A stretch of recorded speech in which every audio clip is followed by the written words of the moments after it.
Episode 7 की शुरुआत में हम हाथीराम को देखते हैं। हाथीराम एक जगह पर बैठकर रूबन का इंतजार कर रहा था। तभी हाथीराम के पास कुछ लोग आते हैं और उसे कार में ले जाने लगते हैं। उसी समय मेघना भी उस कार का पीछा कर रही होती है। फिर रास्ते में वो लोग हाथीराम के सारे कपड़े उतरवा कर उसे दूसरे कपड़े पहना देते हैं और मेघना अभी भी उनका पीछा कर रही थी। इतने में मेघना की कार के सामने एक बड़ा सा ट्रक आ जाता है और जब वो ट्रक मेघना के सामने से हटता है तब तक वो गुंडे हाथीराम को लेकर जा चुके थे। मेघना सोच में पड़ जाती है कि वो गुंडे हाथीराम को लेकर कहाँ गए होंगे। फिर जब हाथीराम रूबन के पास पहुँच जाता है तो वो रूबन से कहता है कि मुझे तुम्हारे बारे में सब कुछ पता है। तुम्हारी बहन ने इसलिए खुदकुशी की थी क्योंकि उसे पता चल गया था कि रोज और थॉम का अफेयर चल रहा है। और सबसे चौंकाने वाली बात तो ये थी कि रोज भी थॉम की सौतेली बेटी थी, इसलिए तुम्हारी मॉम रोज को मुंह बंद रखने के लिए पैसे दिया करती थी। अब जब हाथीराम रूबन से बात कर रहा होता है उसी समय हम डैनियल को देखते हैं जिसने दूर से इन लोगों पर निशाना बना रखा था। रूबन भी हाथीराम से कहता है कि मेरे पिता एक बहुत बुरे इंसान थे, उन्होंने मेरी मॉम को धोखा दिया था, इसलिए मुझे उनसे नफरत है और वो इतने ज्यादा गिर गए थे जिसके बारे में कोई सोच भी नहीं सकता। यहाँ रूबन ये सब कह ही रहा होता है। इतने में डैनियल रूबन को गोली मार देता है जिससे उसकी मौत हो जाती है। अब रूबन के मरने के बाद रूबन के आदमी हाथीराम पर हमला कर देते हैं, मगर तब तक मेघना हाथीराम की मदद के लिए वहाँ आ जाती है और हाथीराम और मेघना मिलकर रूबन के सारे आदमियों को मार डालते हैं। फिर थोड़े टाइम बाद ये खबर रेड्डी को पता चल जाती है तो रेड्डी अपनी बीवी से कहता है कि कुछ दिनों में समिट होने वाला है, इसलिए तुम रूबन की मरने की खबर किसी को मत बताना। वहीं हम अंकल कैन को देखते हैं और अंकल कैन नागालैंड को समिट में रिप्रेजेंट कर रहे थे। यहाँ रूबन की मॉम को भी अपने बेटे की मौत की खबर पर काफी दुख होता है। फिर मेघना रूबन के मरने की बात अपने हेड ऑफिसर को बताती है कि रूबन को हम लोगों ने नहीं बल्कि किसी दूसरे आदमी ने मारा है। ये सुनकर हेड ऑफिसर भी चौंक जाता है। फिर वो मेघना से कहता है कि अब तुम इस बात पर ज्यादा ध्यान मत दो, वैसे भी रूबन को मारने के बाद हमारा पूरा केस सॉल्व हो गया है। इसके बाद विर्क हाथीराम को कॉल करके बताता है कि रेड्डी कोई छोटा मोटा आदमी नहीं है। कुछ साल पहले रेड्डी के खिलाफ भी एक पुलिस कंप्लेन दर्ज हुई थी, लेकिन रेड्डी ने इस पूरी फाइल को ही गायब कर दिया था। ये सुनकर हाथीराम को रेड्डी पर शक होने लगता है कि शायद से रेड्डी ही थॉम के मर्डर में शामिल होगा। जिसके बाद रोज की मॉम रोज से मिलने हॉस्पिटल में आती है, जो कि उससे काफी समय बाद मिल रही थी। तब रोज की हालत देखकर वो काफी दुखी हो जाती है क्योंकि उन्होंने कभी सोचा नहीं था कि रोज की इतनी बदतर हालत हो जाएगी। दूसरी तरफ हम हाथीराम की बीवी को देखते हैं जिसके घर पर एक दादाजी और दादी आते हैं। असल में वो दोनों रघु के पेरेंट्स थे जो अपने पोते को अपने साथ ले जाने आए थे। दादा और दादी हाथीराम की बीवी से कहते हैं कि हम लोगों की हालत कुछ दिनों से काफी खराब थी, इसलिए हम लोग रघु के बच्चे को लेने नहीं आ पाए, पर अब हम लोग अपने पोते को अपने साथ ले जाना चाहते हैं। तब हाथीराम की बीवी कहती कि ठीक है, जैसे मेरे पति आ जाएंगे तुम इस लड़के को यहाँ से ले जा लेना। वहीं हम हाथीराम को देखते हैं जो मेघना से कहता है कि रूबन ने मरने से पहले मुझे बताया था कि थॉम कभी भी समिट में जाना नहीं चाहता था,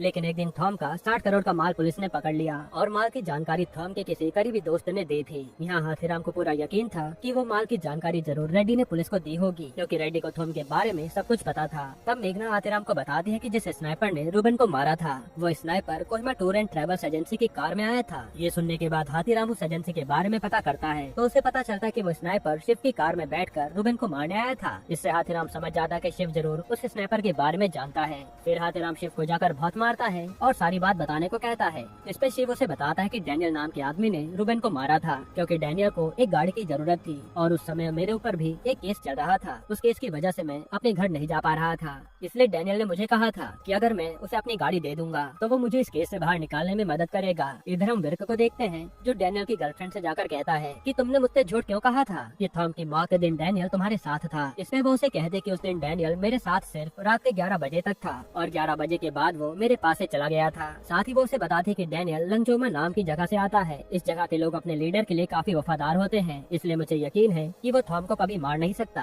पर विर्क को उसकी बातों पर यकीन नहीं था और सभी लोगों को डैनियल पर ही शक होने लगता है। जिसके बाद विर्क हाथीराम को कॉल करके सारी बात बता देता है। यह सुनकर हाथीराम चर्च में जाकर डैनियल के डॉक्यूमेंट्स चेक करने लगता है। तब उसे पता चलता है कि डैनियल के मॉम डैड बहुत पहले मर गए थे और डैनियल को बचपन से कैन ने पाला था। इससे हाथीराम समझ जाता है कि जरूर कैन के कहने पर डैनियल ने थॉम को मारा होगा। फिर हाथीराम जल्दी से कॉल करके ये बात मेघना को बताता है, लेकिन तभी हम मेघना को देखते हैं जिसके सामने डैनियल बैठा था। डैनियल ने मेघना को किडनैप करके रखा था और जब मेघना कॉल पर हाथीराम से मदद मांगती है उस समय डैनियल मेघना को गोली मार देता है। यहीं पर एपिसोड 7 खत्म होता है।